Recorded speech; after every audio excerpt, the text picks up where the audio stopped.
My sense is that right now what's really out of balance is the fact that shareholders have primacy over all other stakeholders. I mean, the reality is that corporations have been now evolved into an entity that looks out primarily for those shareholder interests. It thinks largely in short term. When we used to hold a stock on an average for 6 years in the early 80s, we now hold it for about 6 months.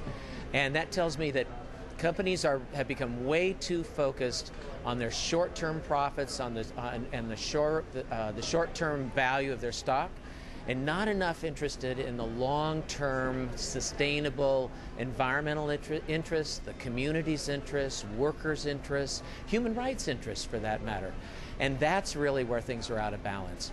And in fact, to protect that interest, which has really benefited a few, that short-term interest for shareholders, companies have then invested very heavily in beginning to now take control or have excessive influence over the campaign process, federal elections, state elections, local elections.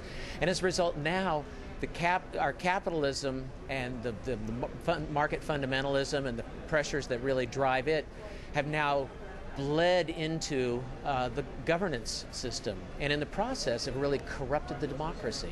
And in the end, really, over the long haul, it is the democracy that was set up to protect the health and the well-being of the society, not just of this generation, but of future generations. And so that, I think, is the critical rebalancing act that needs to happen. Democracy is, governance by the people, and it's for the people.